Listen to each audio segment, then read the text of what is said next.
അച്ഛനോടെ പോയി? ഇപ്പൊ പോയതേ ഉള്ളൂ. പോവേ? എങ്ങട്? ഗൗരിയടുത്ത് നന്ദേട്ടനും വന്നിരുന്നു. ഓ, അപ്പോ അച്ഛനെ? അതെ, അവരുടെ വീട്ടിലേക്ക് കൊണ്ടുപോയി. അനിയത്തിക്ക് വേണ്ടി ഇനി തറവാട് ഇടിച്ചു നിർത്തി കുളം തോണ്ടണമെന്നും പറയാ അയാള്.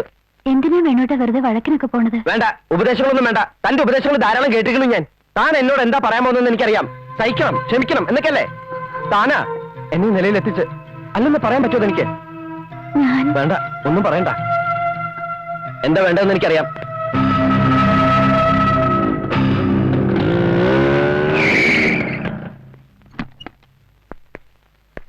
എവിടെ നന്ദോബൻ IAS? എന്റെ ജീവിതം തുലയ്ക്കാൻ ഒരുങ്ങി പുറപ്പെട്ട ജീനിയസ്. സന്തോഷമായില്ലേ ഇപ്പോ? സന്തോഷമല്ല, സമാധാനം. നിങ്ങൾ ഒരുത്തന്നെ ഇതിനൊക്കെ കാരണം. നിങ്ങളുടെ സ്വാർത്ഥത. നീ എന്തൊക്കെയാ വേണു ഈ പറയുന്നേ? ഞാൻ പറയുന്നതിലാണ് കുറ്റം, നിങ്ങൾ പ്രവർത്തിക്കുന്നതിലല്ല. ഒരു തെറ്റും ഞാൻ ചെയ്തിട്ടില്ല.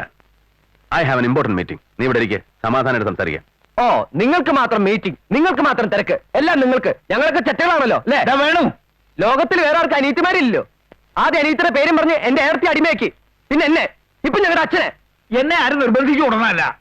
കുറച്ചു ദിവസം ഇവിടെ നിൽക്കാമെന്ന് ഞാനാ പറഞ്ഞത്. പറഞ്ഞ് പ്രലോഭിപ്പിച്ചിട്ട്. നന്ദേട്ടാ, എന്നും മന്ദിരത്തിൽ കൊടുത്താറുള്ള ഒരു അസ്ഥിത്ര ഉണ്ട് അവിടെ. എന്റെ അമ്മയുടെ അസ്ഥിത്ര. അത് നിങ്ങൾ പലതാക്കിയില്ലേ? വേണു, കുറച്ചു ദിവസം കൂടെ ക്ഷമിക്കണ്ടോ? ഇത് നിങ്ങളുടെ വീടാണ്. ഞാനും ഗൗരി ഇനി ഇവിടെ ഉണ്ടാവില്ല. ഓ, ഈ മണിമാളി കണ്ട് ഞാനങ്ങ് മയങ്ങിനാണ് നിങ്ങൾ വിചാരിച്ചിരിക്കുന്നത്. അനാവശ്യമായ കോപം കൊണ്ട് ഭ്രാന്ത് പിടിച്ചിരിക്കുകയാണ് നിനക്ക്. ഇപ്പൊ ഒന്നും പറഞ്ഞാൽ മനസ്സിലാവില്ല. ഭ്രാന്ത് എനിക്കല്ല, നിങ്ങളുടെ നിൽക്കുന്ന പെണ്ണുണ്ടല്ലോ അവർക്കാ ഭ്രാന്ത്. അതും സ്വയം ഉണ്ടായതല്ല, നിങ്ങൾ ഒരുത്തനുണ്ടാക്കി വെച്ചതാ. സ്വാർത്ഥത കൊണ്ട് ഒക്കെ സ്വന്തം ചെറുകിന്റെ കീഴിൽ വെച്ച് മേനി നടിക്കണമല്ലോ നിങ്ങൾക്ക്. വേണു, നീ ആരോട് സംസാരിക്കുന്നെന്നറിയോ? അറിയാം, നിങ്ങളുടെ എന്റെ ഏർത്തിയുടെ ഭർത്താവിനോട്, വലിയ IAS കാരനോട്. അതുമല്ല, നിരൂപകൻ, കാർട്ടൂണിസ്റ്റ്, കവി, ക്രാന്തദർശി. വേണു, പേടിപ്പിക്കണ്ട. ഞാൻ എന്റെ ഭാര്യ മാളെ വിളിച്ചോണ്ടാണ് വന്ന്. നിന്റെ ഇഷ്ടത്തിന് നിനക്ക് തോന്നിയ പോലെ ജീവിക്കാൻ എന്റെ അനിയത്തെ ഞാൻ വിട്ടുതരില്ല. നിങ്ങൾ വിട്ടു തരണ്ട. അല്ലാതെ തന്നെ അവളെ കൊണ്ടുവരാൻ എനിക്കറിയാം. മാന്യമായി പോറ്റാനും അറിയാം. പട്ടുമത്തെ മണിമാളികയാണ് ജീവിതം എന്ന് കരുതുന്ന നിങ്ങളൊരു വിഡ്ഢിയാണ്. IAS കാരനല്ലെങ്കിലും അഭിമാനത്തോടുകൂടി ജീവിക്കാൻ ഞാൻ പഠിച്ചിട്ടുണ്ട്.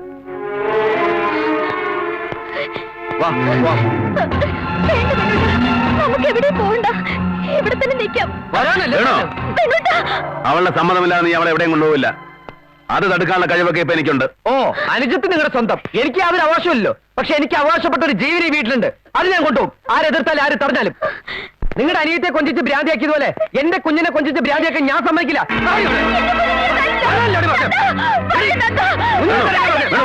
ഞാൻ വിടില്ല.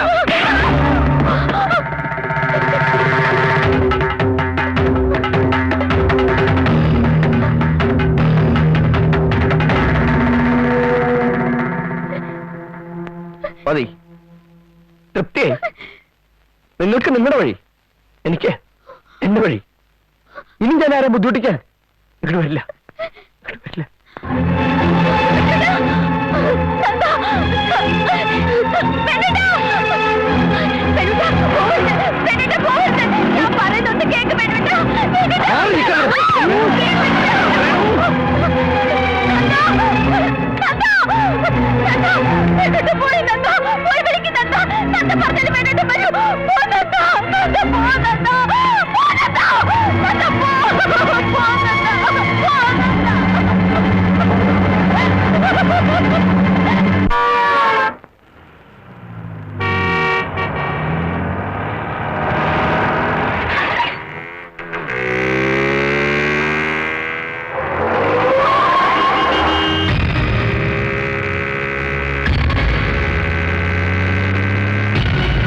ഞാൻ പറയുന്ന കേക്ക്.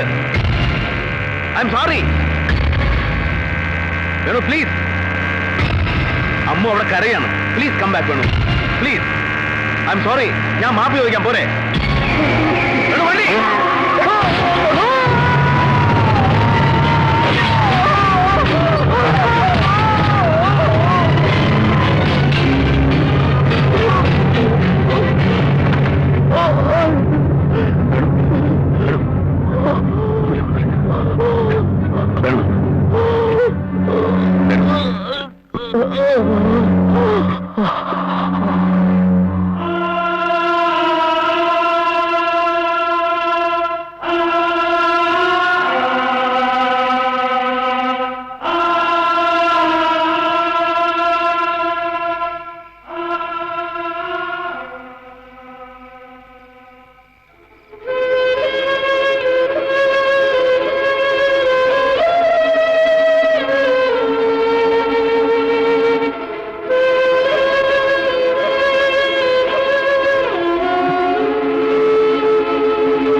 അനിയത്തി സ്നേഹിച്ച് സ്നേഹിച്ച് എന്റെ അനിയനെ കൊന്നില്ലേ നന്ദേട്ടാ?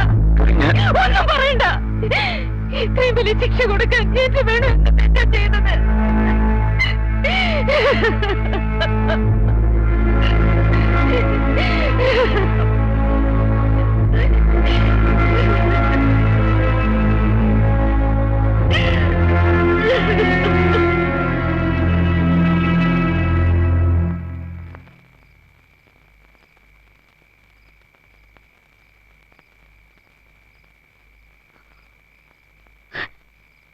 അമ്മു പോണ്ട മോളെ.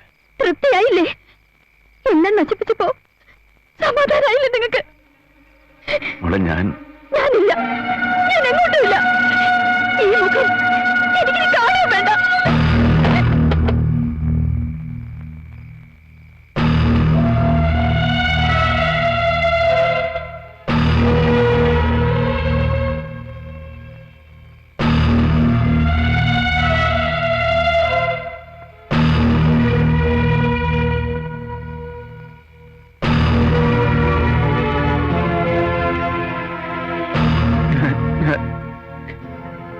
ഞാനൊന്നും ചെയ്തില്ല.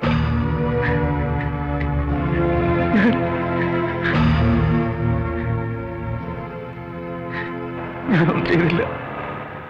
ഞാനൊന്നും ചെയ്തില്ല. നന്ദാ, നന്ദാ, നന്ദാ. ഇല്ല.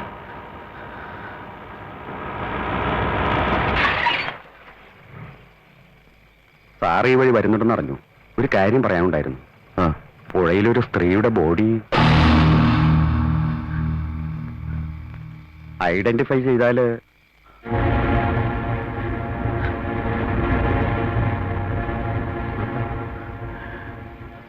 കുട്ടിമാവ ചെന്ന് നോക്ക്. എനിക്ക് കാണാൻ വയ്യ അവളെ. ഒളിച്ചിരിക്കും നമുക്ക് അവനെന്റെ മനസ്സിൽ. ചെല്ല്.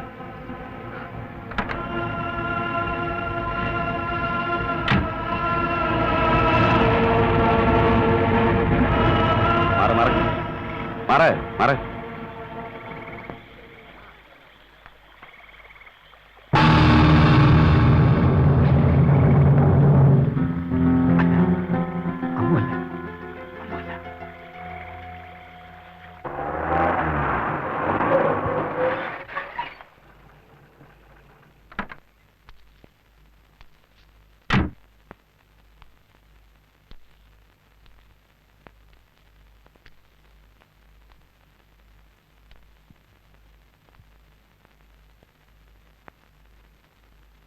എല്ലാരും എന്നെയാ ശപിക്കണേ.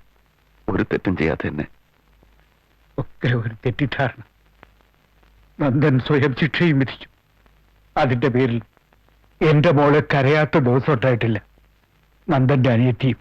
എന്റെ അമ്മു എവിടെ? ഞാൻ അവളെ എന്തെങ്കിലും നിശ്ചയിച്ചിട്ടുണ്ടാവും അവളും. അത് നടത്തിക്കഴിഞ്ഞാൽ തിരിച്ചു വരും. നന്ദൻ ഇപ്പോഴും വാശിയിലായിരിക്കും. ഞാൻ കുറ്റം പറയില്ല. ഉപേക്ഷിച്ചു പോകൽ എളുപ്പമാണ് ആർക്കും. ഞാൻ ആരാ ഇതൊക്കെ പറയാൻ? എന്റെ ഗൗരി കണ്ണീര് കുടിച്ച് കഴിയുന്നത് കണ്ടപ്പോ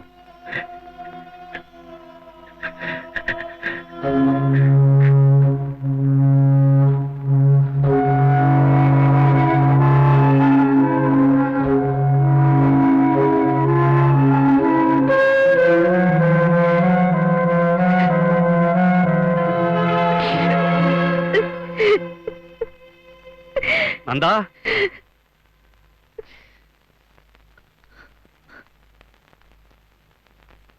അമ്മ എവിടെ ഉണ്ടെന്ന് മനസ്സിലായി നന്ദാ. സ്വാമി മാഷ് കണ്ടുന്ന്.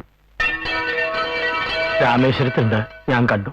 എന്നിട്ട് പറയാവുന്നിടത്തോളം പറഞ്ഞു നോക്കി, വരണില്ലാന്ന്. श्रीराम जय जय राम, श्रीराम जय राम जय जय, हरे श्रीराम जय जय राम, श्रीराम जय राम जय जय. നീണ്ട 5 വർഷക്കാലം എങ്കിലും എനിക്കറിയായിരുന്നു ഏട്ടൻ വരുമെന്ന്, കൂടെ ഗൗരിയെടുത്തമ്മ ഉണ്ടാവുമെന്ന്. എന്റെ മനസ്സിൽ ആരോ പറഞ്ഞു. ആരുമല്ല, വേണോട്ടം തന്നെയാവും എന്റെ മനസ്സിലിരുന്ന് പറഞ്ഞത്. എന്തുതന്നെയായാലും നന്ദി നന്ദേട്ടൻ എന്നെ ഉപേക്ഷിക്കില്ലെന്നും എനിക്കറിയായിരുന്നു. എന്നാലും മോളെ ആരോടും പറയാതെ ഇങ്ങനെ. ആരോട്? ഈ ഗൗരി എടുത്തമ്മയോടോ? ഞാനും വരാന്ന് പറയാ എടുത്തമ്മ. കൂടെ കുട്ടിയമ്മയും കൂട്ടാന്ന് പറയും.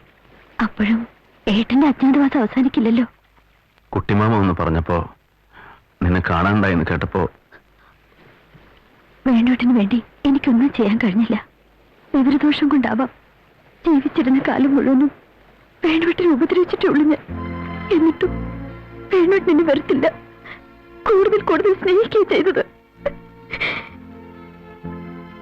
ഇനി വേണോട്ടിന് വേണ്ടിയുള്ള അവസാന കർമ്മം കൂടി ചെയ്യണം. മോളെ കൊണ്ട് ചെയ്യിക്കണം. അതുകൂടെ കഴിഞ്ഞ സമാധാനമായി. ഇനി വേണ്ടോട്ടിന് വേണ്ടി അതൊന്നല്ലേ നമുക്ക് ചെയ്യാൻ കഴിയുള്ളൂ. അന്നത്തെ സങ്കടം കൊണ്ട് ഞാൻ ഏട്ടനോട് എന്തൊക്കെയോ പറഞ്ഞതൊക്കെ ഓർമ്മയുണ്ട്. തെറ്റാണ്. അല്ല, തെറ്റുപോലല്ല, പാവമാണ്. ഏത് പാവത്തിനും ഒരു പരിഹാരം ഉണ്ടാവില്ല ഏട്ടാ. എന്റെ മോൾ ഒരു പാവവും ചെയ്തിട്ടില്ല. ഏട്ടൻ ഒരു വിഷമമില്ല, ഒരു വിഷമമില്ല. അമ്മ വാങ്ങോ, വന്ന് ഉക്കാറുങ്കോ. ഇനി ഈ മോളെ വളർത്തണം നമുക്ക്. എന്നെ വളർത്തിയ പോലെ തന്നെ നിറയെ സ്നേഹം കൊടുത്ത്. മമ ഗോത്രസ്യ ശിവഗോത്രസ്യ വേണുഗോപാലൻ അയം പിണ്ടസുധാ നമഃ ஜாயம் பலி நமஹ. இந்த அஸ்தி எடுத்துட்டு போய் மகாசமுத்திரத்துல கரைச்சிட்டு ஸ்நானம் பண்ணிட்டு வாங்கோ. வேணுகோபாலன் ஆத்மசாந்தி நமஹ, தாகசாந்தி நமஹ, தாகசாந்தி நமஹ.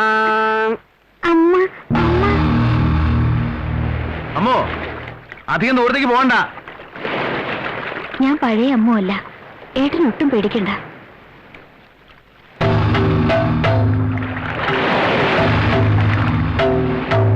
മതി, അവിടെ നിന്ന് അറിഞ്ഞോളൂ. അമ്മു മതി, അവിടെ നിൽക്ക്.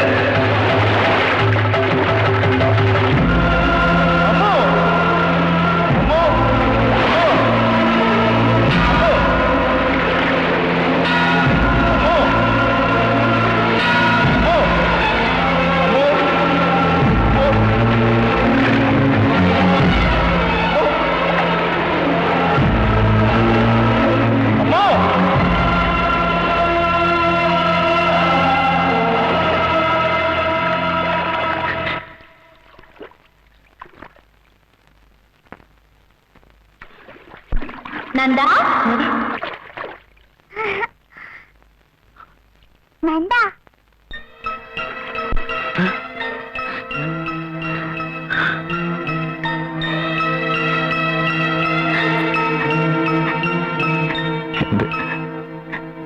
എന്റെ അമ്മു. ഇരുൾ വീഴും